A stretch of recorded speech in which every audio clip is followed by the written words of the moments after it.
history of it. When God brought Israel to Sinai, through Jewish interpretation, what takes place at Sinai is actually a wedding.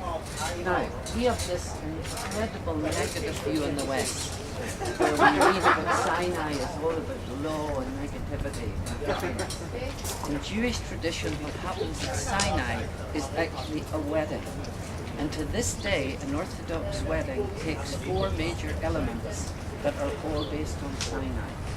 First, Adonai told Moses, purify the people. So they had to go and ritually immerse themselves. The bride must go into the mikveh. Second, Moses when he went up the mountain, brought down a written contract, the tablet. So in a Jewish wedding there is a written contract at the tuvah. How did the Lord come down onto the mountain?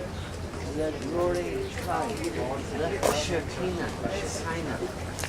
Now there's an interesting thing. When you go home, all join the Cloud Appreciation Society. For the Cloud Appreciation Society members, blue skies are absolutely dull. When you join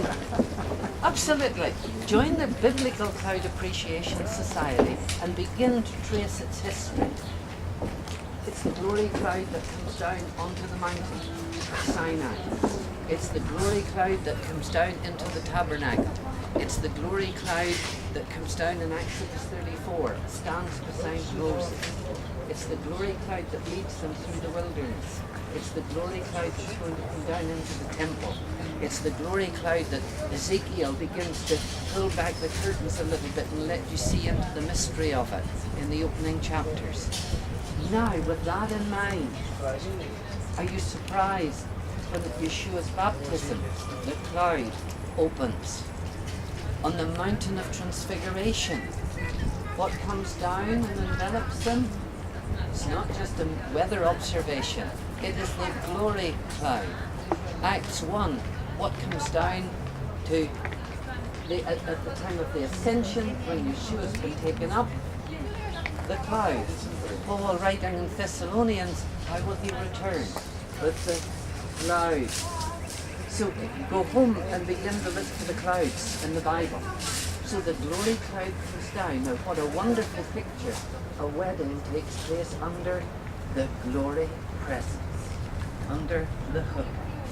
So when Yeshua went to that wedding in Cana, he was entering into a joyful experience.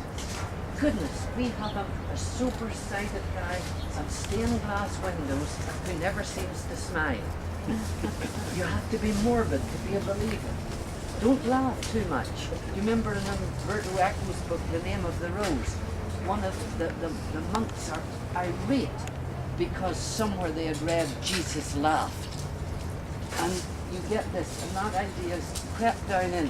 You almost get to that stage, you meet somebody coming down the street and in Northern Ireland there must be a believer, for nobody else could just look that miserable. There's a joy. He's entering into marriage life, into the joy of that celebration.